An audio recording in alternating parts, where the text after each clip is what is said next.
আউযুবিল্লাহি মিনাশ শাইতানির রাজিম বিসমিল্লাহির রহমানির রহিম। আজ দীর্ঘদিন ধরে আমি এই শ্মশানে কাজ করা ভিডিওগুলো ছাড়ি না। কেন ছাড়ি না? অনেকে অনেক সমালোচনা করে যে এই মুসলমান হয়ে শ্মশানে যায় করে এগুলো যায় শ্মশানে যায় কেন? হ্যাঁ, আমার যেহেতু লাইনটা হলো তান্ত্রিক লাইন, কিছু কিছু রুগীর ক্ষেত্রে রুগীকে সুস্থ করার ক্ষেত্রে আমার শ্মশানে যেতে আমি বাধ্য। এমন না যে আমি শ্মশানে এসে পূজা করি, না। হ্যাঁ, আমি তাদেরকে সাধন করেছি, সেটা আমার সাথে থাকে, ঠিক আছে। এবং আমি শ্মশানে আসি কিছু কাজের জন্য, কিন্তু তাদের মানব জাতিকে সেবার উদ্দেশ্যে আমি আসি। যেমন মাঝখান দিয়ে আমি অনেক ভিডিও এরকম দিচ্ছি না, আজ দুদিন ধরে ভিডিও আমি দিতে পারি না, কেননা আমি অনেক রোগীর চাপে আছি। গতকালেও 10 থেকে 15 জন লোক আসছে, এগুলো সমাধান দিতে আমি সারাদিন ভিডিও ছাড়া সময় পাচ্ছি না।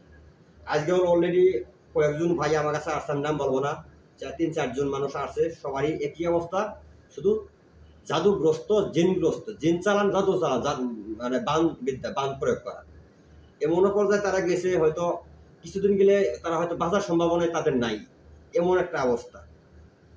তবু অনেকেই আবার আছে যে বিজ্ঞানী বিশ্বাস করে, এগুলো বিশ্বাস করে না। যদি বিশ্বাস না করে, তার মুসলমান হলে তার ইমান থাকবে না। কেন থাকবে না? এই জাদুর বিষয়ে 2টা সূরা নাযিল হয়েছে। 2টা সূরার মধ্যে 11টা আয়াত আছে। সূরা ফালাক, সূরা নাস, 2টা সূরা মিলিতভাবে 11টা আয়াত।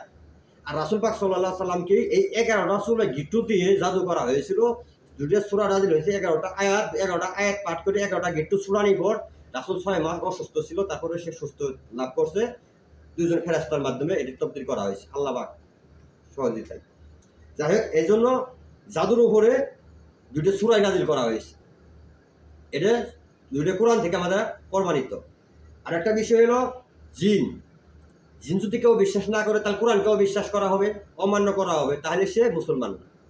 কারণ আমাদের ধর্মীয় কোরআন মানতে হবে, বিশ্বাস করতে হবে। কোরআন হলো একমাত্র বাণী, সেটা হলো আল্লাহর বাণী, আমরা মানি বা বিশ্বাস করি। আর কোরআনে সূরা জিনের নামে, জিনদের জাতির নামে একটা সূরাই নাযিল আছে, কোরআনে আছে। এজন্য আমরা জিনকেও বিশ্বাস করতে বাধ্য। হয়তো তারা অদৃশ্য মানে হলো জিন, জিনের অর্থ হলো অদৃশ্য। তাদেরকে আমরা দেখতে পারবো না, তারা আমাদেরকে দেখতেছে। আমার পাশে অসংখ্য জিন জাতি আছে, আমি শ্মশানে এখন আছি, এখানে যারা আছে হিন্দু ধর্মের আছে, অসংখ্য জিন জাতি এখানে আছে, আমি দেখতে পারতেছি। যারা সাধন করছে তারা দেখতে পাবে, এখানে লক্ষ লক্ষ জিন আমার সাথে আছে। কিন্তু যাদের সাধন করার দেখার মতো চক্ষু আছে, তারাই দেখতে পাবে। আবার কিয়ামতের ময়দানে আমরা তাদেরকে দেখতে পারবো, তারা আমাদের কিন্তু দেখতে পারবে না। যাই হোক, অনেক কথাই বললাম এই বিষয়ে, যারা বিশ্বাস করে না তাদের জন্য, বোঝানোর জন্য। আমি এইমাত্র আসছি, 3 জন ভাই আমার কাছে আসছে। আমি আসন থেকে জানলাম একজনের শরীর জাদু, বান মারা আছে, বান্ডার না কাটার মতো, সে এমনই একটা অস্থিরতা ভোগ করতেছে, কঠিন অবস্থা। তার বান্ডা কাটার জন্য আমি শ্মশানে আসলাম। আরেকজন ভাই আছে, ওনারও বান। আরেকজন ভাই আসছে, 3 জন ভাই আমার সাথে আছে। আমি কারোর নাম বলবো না, কারণ আমি যেহেতু আমার যোগাযোগ মাধ্যমে কারোর নাম প্রকাশ করা ঠিক না। সবারই একটা সেফটির প্রয়োজন আছে। তাদের সবারই 3 জনেরই অনেক শত্রু আছে, বারবার তারা একটা পর একটা করে যাচ্ছে, বান প্রয়োগ করে। আবার কারোদের কারো না দিয়ে, কারো কাছ থেকে যায় হুজুর দিয়ে, তান্ত্রিক দিয়ে এটা কাটা এনে আবার জিন চালান করে, আবার হুজুর দিয়ে টাকা খরচ করে কাটা এনে আবার আরেকটা বিদ্যা চালান করে। এইভাবে তারা দীর্ঘদিন ধরে 10-12 বছর ধরে, 5 বছর ধরে তারা ভুক্তভোগী। সর্বশেষ আমার কাছে আসছে, এর আগে বহুত লোক এরকম ভাবে আসছে, আমি কেটে দিছি।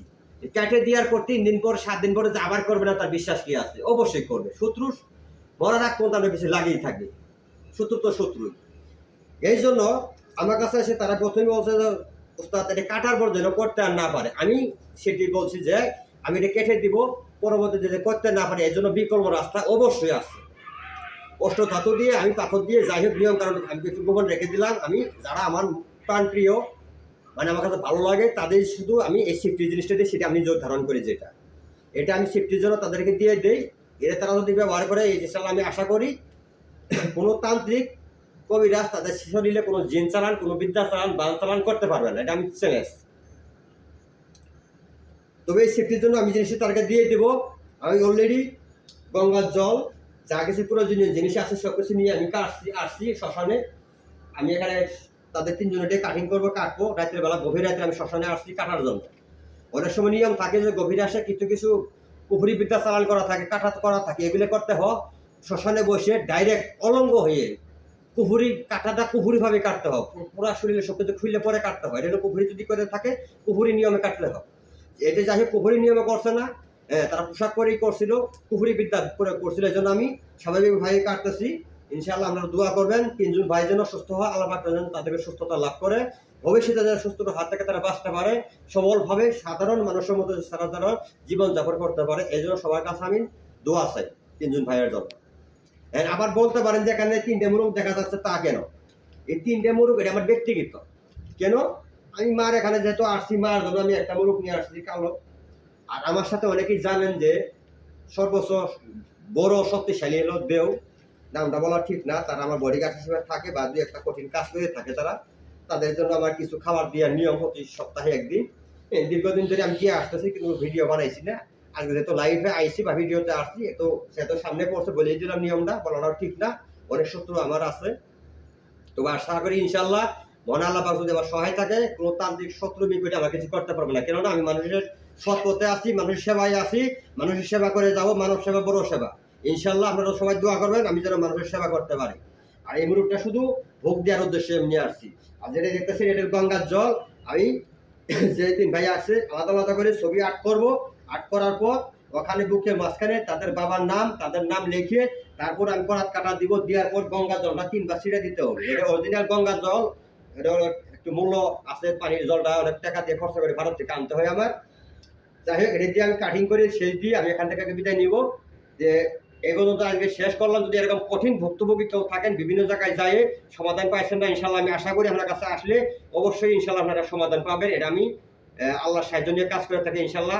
আমি এটুকু বলতে পারি, আমার কাছ থেকে এ পর্যন্ত কোনো মানুষ হতাশ হয়ে ক্ষতিগ্রস্ত হয়ে যায় নাই, আশা করি আর যাবেও না ইনশাল্লাহ। আমার চার ওস্তাদের দোয়ার বরকতে ইনশাল্লাহ আমি কাজ করি, চার ওস্তাদের শিক্ষা অনুযায়ী আমি প্রত্যেকটা কাজে সাকসেস হই ইনশাল্লাহ। সবাই দোয়া করবেন আমি যেন মানব সেবায় আসি, যেন থাকতে পারি। তো সবাই ভালো থাকবেন, সুস্থ থাকবেন, আল্লাহ হাফেজ।